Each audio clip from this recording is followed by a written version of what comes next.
Do you feel your sex life has entered an inevitable decline? Do you think that, upon reaching your 60s or 70s, erectile vitality and the capacity for enjoyment are things of the past, something you simply have to accept? The truth, and listen carefully, is that many of the problems older men face in their intimate lives are not a direct result of age, but rather of specific and very common habits that, unintentionally, are sabotaging their sensitivity and prostate health. There are three crucial mistakes in personal intimate practices that most men make at this age, and correcting them is the difference between maintaining active sexual function or accelerating the path to dysfunction. I am Dr. Elena Castillo, and for decades I have helped thousands of patients, now over 60, 70, and 80 years old, rediscover their pleasure and vitality. I know this is a topic often shrouded in shame, secrecy, or discomfort, but my mission today is to dispel those taboos. What you do in private directly affects your overall health, your mood, and even your risk of developing urinary or prostate problems. In this safe haven, we'll talk frankly about how self-pleasure can and should be a powerful tool for your sexual longevity and overall well-being, as long as it's done consciously and safely. If you've fallen into the trap of mechanical masturbation, if you feel guilty about desire, or if you've opted for total abstinence believing it's the right thing to do, this message is vital for you. It's time to understand that sex life doesn't have an expiration date, and that the male body, when cared for with respect and knowledge, is capable of maintaining a quality of sexual life you may never have imagined. We need to move from theory to immediate practice, because knowledge without application is useless, especially when we're talking about your sexual health. Of those three mistakes we discussed, the first and most destructive is what I call the rugged mechanics trap, or the friction overload.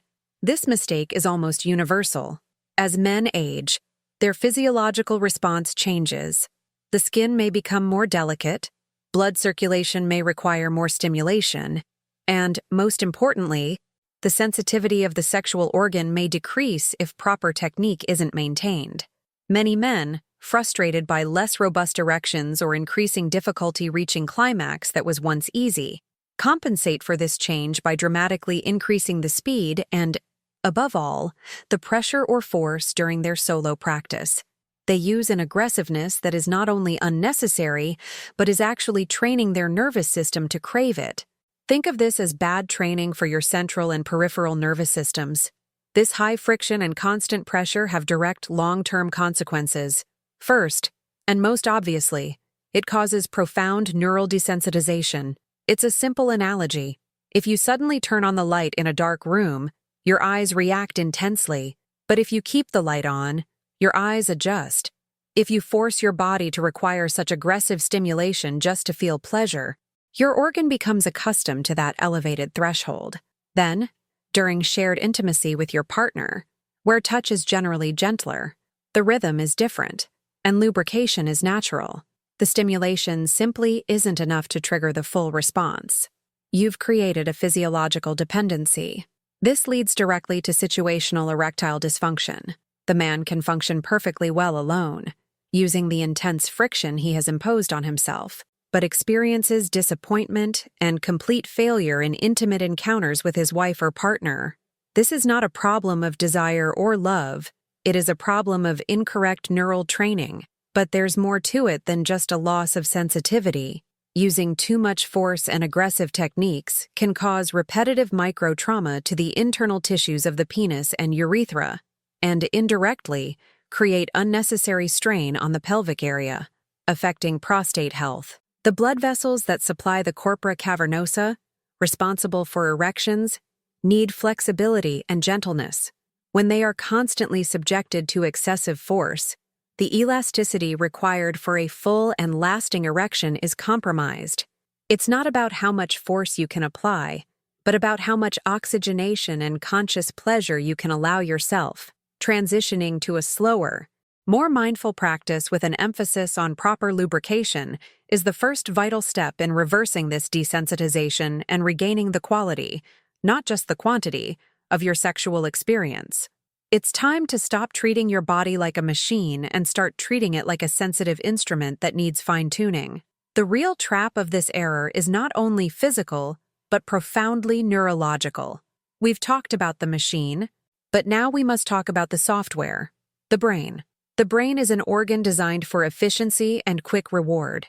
When you teach it that the fastest and surest way to get a massive dose of dopamine, the reward of orgasm, is through intense, repetitive friction, the brain encodes that path as the main highway. It ignores the side roads, the subtle variations, the arousal that comes from anticipation or connection. It simply demands the high-intensity password it has been conditioned to expect. This is known as the conditioning loop. This cycle is dramatically reinforced by constant exposure to high-intensity audiovisual content, pornography, where urgency, aggression, and a lack of emotional connection are the norm. The brain, by associating arousal with these images and this mechanical technique, artificially raises the threshold of sexual activation. It's like constantly turning up the volume of your music. If you spend years listening to loud rock, when someone tries to speak to you in a whisper, which is the softness, variation, and natural warmth offered by your partner's body, your neural ear is deaf. It simply doesn't register the stimulus because it's far below the volume it expects.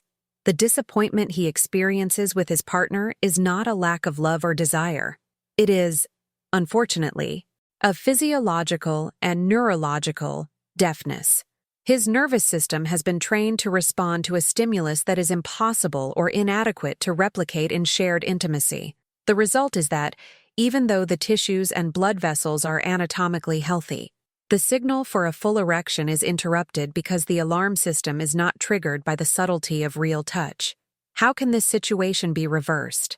The answer lies in sensory re-education, a process we call somatic tuning. The first step to breaking error 1 is to introduce slowness and intention. You must change your focus. The objective is no longer the goal, orgasm, but the journey, the sensation. By consciously practicing self-exploration, you begin to deactivate autopilot. This involves radically modifying the technique. 1.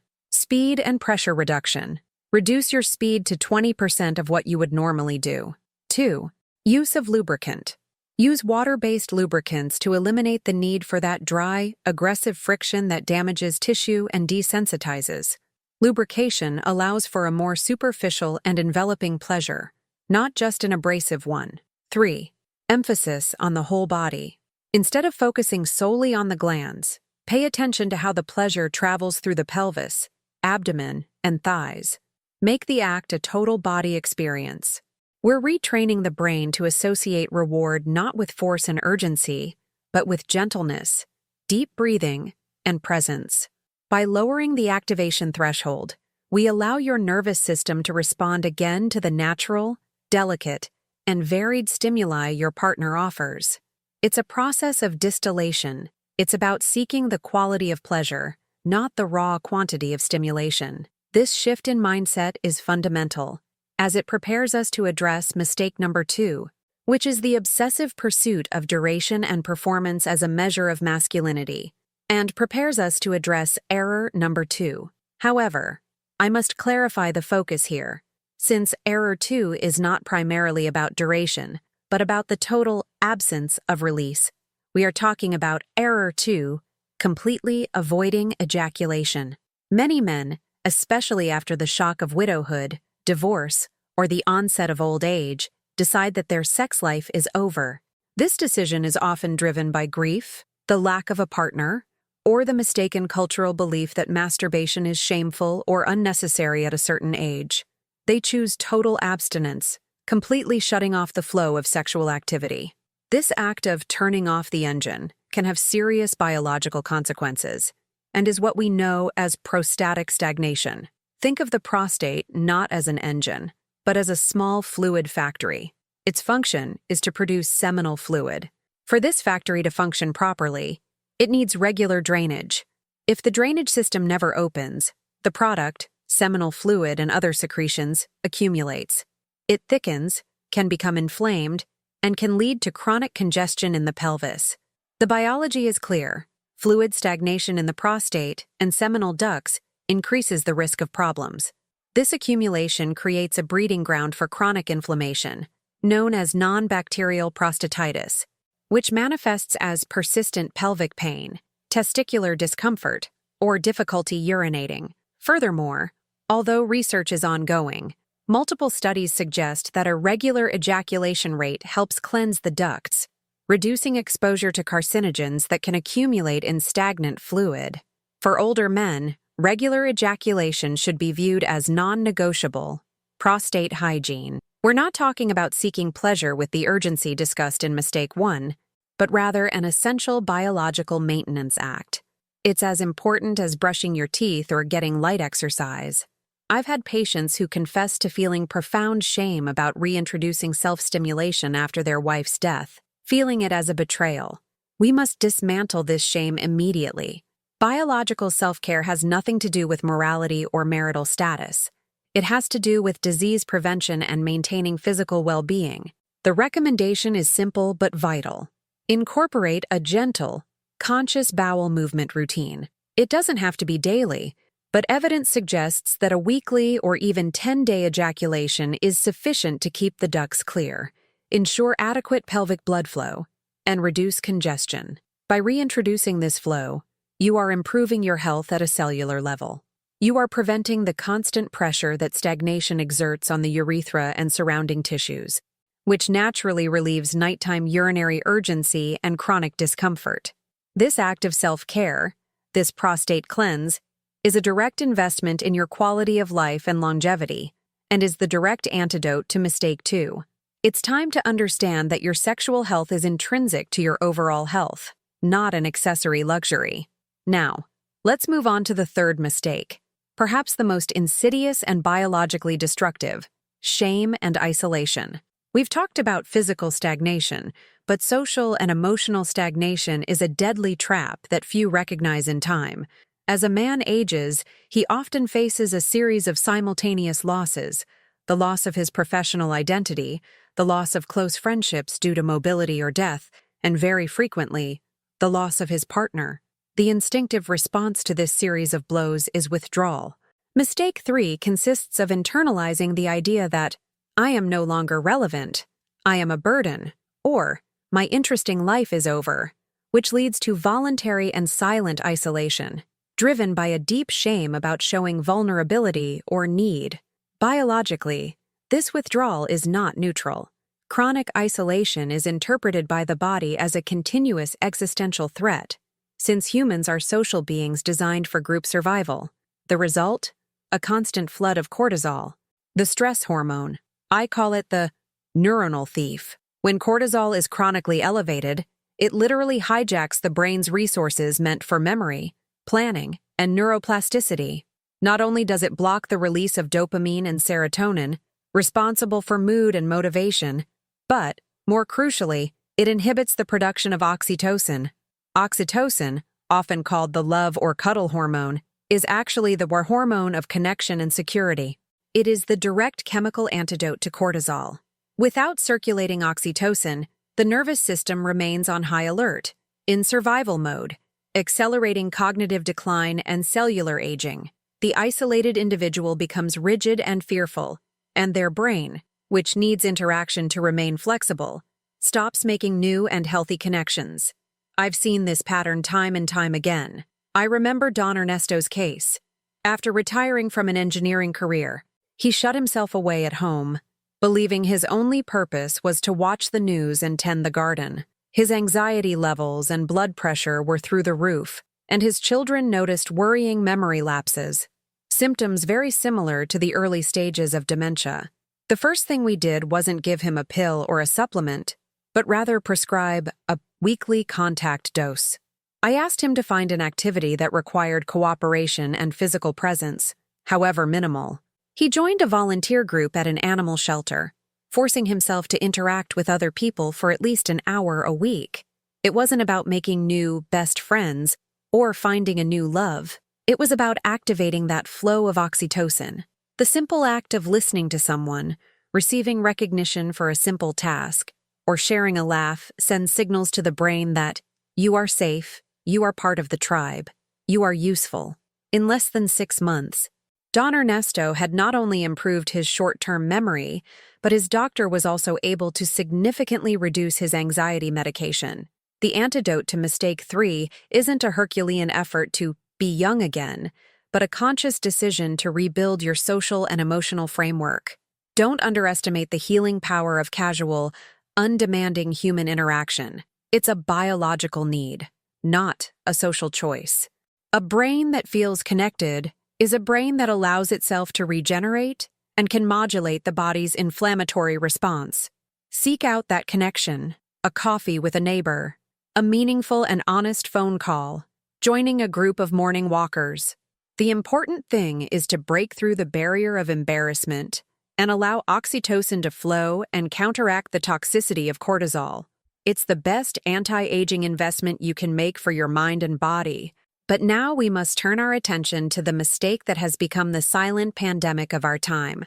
The first major obstacle to male sexual health, dopamine hijacking, or, as we defined it at the beginning, the impact of high-speed pornography. If oxytocin is the hormone of connection and calm, dopamine is the engine of seeking, reward, and desire. It's the neurochemical that gets us out of bed in the morning and drives us to pursue a goal. The problem isn't dopamine itself, but rather the source and intensity with which it's obtained in the digital age. Think of your brain as an electrical system with a pleasure thermostat. This thermostat is calibrated to reward effort, intimate conversation with your partner, tender caresses, the gradual building of arousal. Modern, or high speed, pornography disregards this gradual reward system. It works like the purest injection of refined sugar directly into your bloodstream. But at the brain level, the constant visual stimulation, the endless novelty, the level of aggression, or the combination of impossible scenarios forces your brain to release massive and unnatural amounts of dopamine, far beyond what any real human interaction can offer. When this becomes a frequent habit, your brain experiences what neuroscientists call downregulation. In other words, to protect itself from this constant overload, the dopamine receptor cells decrease their sensitivity and number. Your pleasure threshold skyrockets. What once seemed exciting, eye contact, a lingering kiss, anticipation, now registers as too slow, too boring, or worse, not worth the effort. This has direct and devastating consequences for your physiology. Your body becomes accustomed to operating under an artificially elevated level of arousal. When you attempt genuine intimacy with someone, the signal reaching your penis is inadequate because the brain isn't sufficiently impressed to initiate the chemical cascade of an erection. The stimulus is real. The desire may be there at a conscious level, but the neurochemistry has been recalibrated. Dopamine, which should be the messenger that says go ahead, is depleted or demands an intensity that your partner simply cannot and should not replicate. I saw this clearly in the case of Marcos, a 45-year-old executive. His sex life with his wife had completely disappeared. Marcos told me, "Doctor, I love her. I find her attractive, but my body doesn't respond. I need to think about extreme scenarios or see something on my phone to even begin to feel anything." He didn't have erectile dysfunction in the traditional sense. He could easily masturbate with the help of artificial stimulation, but he was completely unresponsive to his wife. His brain had forged a deep, addictive neural pathway toward instant gratification, leaving the natural pathways abandoned. He wasn't impotent. He was numb from overstimulation. Understanding this is the first step toward rehabilitation. It's not about morality or shame, but about rewiring the nervous system. We need to understand that if you're experiencing low reactivity to natural stimuli, if you require more time, more artificial fantasy, or if your body simply doesn't turn on when you're with your partner, it's not a moral failing, nor is it necessarily a vascular problem. It's largely a problem of neurological calibration. The solution isn't to increase the dose of the stimulus, consuming more or seeking out more extreme content, which only worsens the cycle, but to practice abstinence or, at least, a dopaminergic diet. This means drastically reducing or eliminating the source of overstimulation to allow the brain's receptors to regenerate and return to their original sensitivity. Just as the palate recovers from too much salt or sugar, the brain needs time to relearn to appreciate the subtlety of human interaction. We've broken down how dopamine overload acts as a true neurological anesthetic, not just a moral or physical failing. And we've seen that the solution lies in brain recalibration through a conscious dopamine diet, so that your receptors can once again appreciate the subtlety of life and human connection. Now, I'd like to hear from you. What concrete step do you plan to take today to begin your recalibration process and regain that natural sensitivity? If this insight into rewiring your nervous system has resonated with you, please subscribe to the channel, turn on notifications so you don't miss our weekly analyses, and share this video. It's vital that this information reaches those who need it. Thank you for allowing me to be your guide on this journey toward mindfulness. I'm Dr. Elena Castillo, and until next time, remember that the deepest change always happens at the neuronal level.